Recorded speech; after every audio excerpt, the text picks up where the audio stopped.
Anda kembali menyaksikan berita Makassar bersama saya Rusdi Maulana dan berikut kami hadirkan kembali informasi utama hari ini.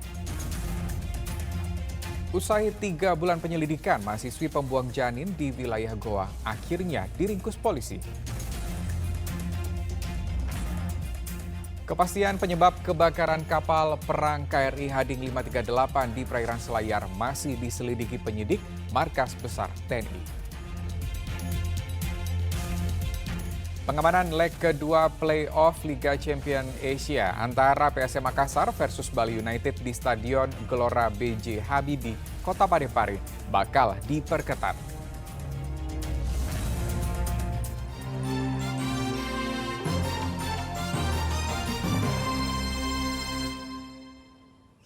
Ya, diduga berkendara dengan kecepatan tinggi dan tidak memperhatikan kendaraan lain saat hendak menyeberang, 2 motor bertabrakan di Jalan Poros, Kecamatan Turikale, Kabupaten Maros. Akibat kecelakaan, 2 pengendara motor tidak sadarkan diri dengan luka patah tulang.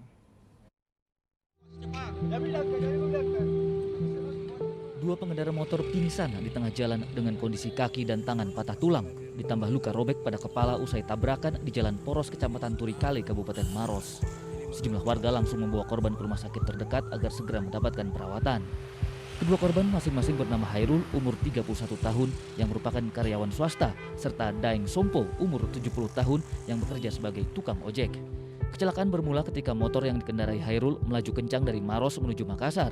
Namun begitu tiba di jalur perempatan, tiba-tiba motor yang dikendarai Daeng Sompo ditabrak dari samping saat hendak berbelok ke kanan menyeberang masuk Jalan Asoka dari arah berlawanan.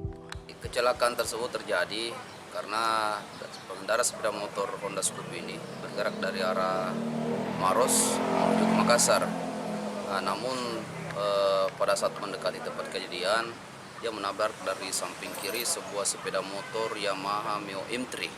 M3 itu yang dimana sebelumnya bergerak dari arah Makassar, kemudian membelok masuk ke Jalan Asoka atau samping kantor bupati.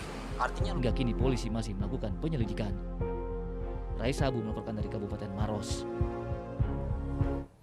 Kita beralih ke informasi lain, ahli waris Maroneng kembali menyegel SMP Negeri 9 Kota Parepare.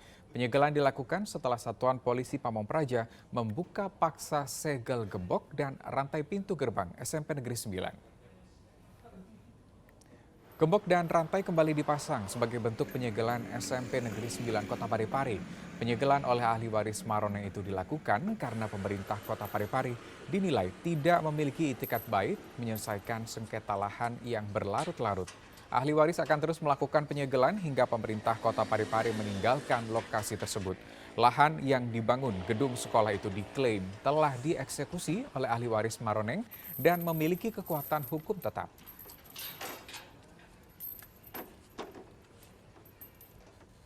Ya, sebelumnya Satuan Polisi Pamong Praja membuka paksa segel gembok dan rantai gerbang SMP Negeri 9 Kota Parepare. Penyegelan diduga terpicu sengketa lahan tempat sekolah dibangun. Pintu gerbang SMP Negeri 9 Kota Parepare disegel oleh Ihsan Ishak yang mengklaim lahan tempat sekolah dibangun adalah miliknya.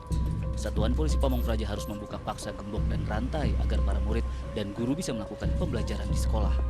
Setiap orang berhak mengklaim lahan, tapi harus sesuai prosedur dengan gugatan kepada pemerintah daerah, bukan menyegel sekolah karena merugikan orang lain. Dan saya koordinasi dengan itu kan juga ada benar disampaikan oleh Kabid Aset bahwa ini ada juga sertifikatnya yang sah. Nah, sekarang kan 2 yang berbenturan. Mestinya pihak penggugat melakukan upaya hukum.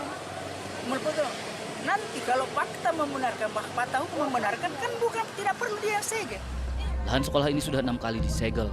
Murid yang hendak belajar terpaksa masuk area sekolah melalui pintu belakang. Lahan sekolah diklaim sudah dieksekusi pada tahun 1981 setelah menerima putusan inkrah Mahkamah Agung, sehingga tidak ada upaya hukum selain mendesak pemerintah daerah menyerahkan lahan.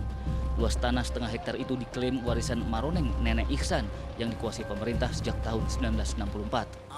Saya miliki adalah putusan pengadilan negeri, putusan pengadilan tinggi, putusan Mahkamah Agung. Dan bahkan itu lokasi sudah pernah dieksekusi. Agar situasi kondusif, Satuan Polisi Pamong Praja masih berjaga di lokasi. Suardi Gatang melaporkan dari Kota Parepare. Ya, pengamanan leg kedua playoff Liga Champions Asia antara PSM Makassar versus Bali United di Stadion Gelora B.J. Habibie Kota Parepare pada 10 Juni 2023 bakal diperketat. Tim Juku Eja siap melawan Bali United untuk merebut tiket Liga Champions Asia meski sempat terlambat menggelar latihan.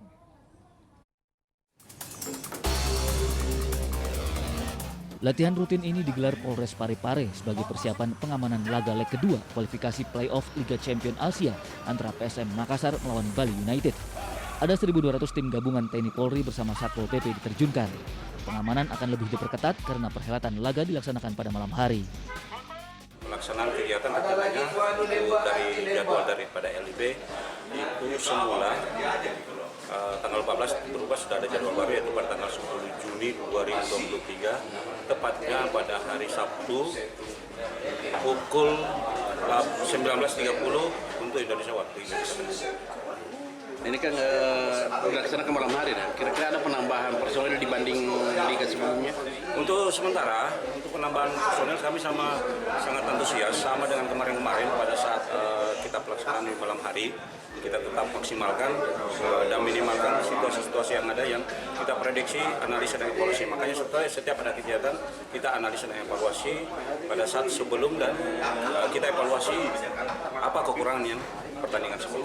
Ini kekurangan ada, mudah-mudahan apa yang kami usulkan untuk hari ini, kemudian yang pada dasarnya ada yang akan kami rubah karena sesuai dengan aneh situasi yang ada yang sebelum pertandingan sebelumnya itu ada yang kami merasa bahwa ini harus personil sendiri. Personil yang kami itu adalah tetap maksimalkan yaitu 1.000 lebih, yaitu sekitar 1.100 sampai 1.200. 28 pemain PSM diboyong pelatih Bernardo Tavares. Tim Juku Eja siap melawan Bali United untuk merebut tiket Liga Champions Asia meskipun sempat telat menggelar latihan. We are going to start the game with 11, and we're going to start with 11. Local players have 2 hands and 2 arms and 2 legs, and foreign players the same. It's 11 against 11. But I want to speak also another thing that we forget. I think in Indonesia you have population 280 million people. Laga antara PSM Makassar melawan Bali United dijadwalkan 2 kali tanding, yaitu pada Selasa 6 Juni di Gianyar, Bali, dan Sabtu 10 Juni 2023 di Kota Parepare. Suardi Gatang melaporkan dari Kota Parepare dan Andi Muhammad Sardi melaporkan dari Kota Makassar. Demikian berita Makassar hari ini. Atas nama rekan yang bertugas, saya Rusdi Maulana mengucapkan terima kasih atas perhatian dan kebersamaan Anda. Selamat beraktivitas dan sampai jumpa.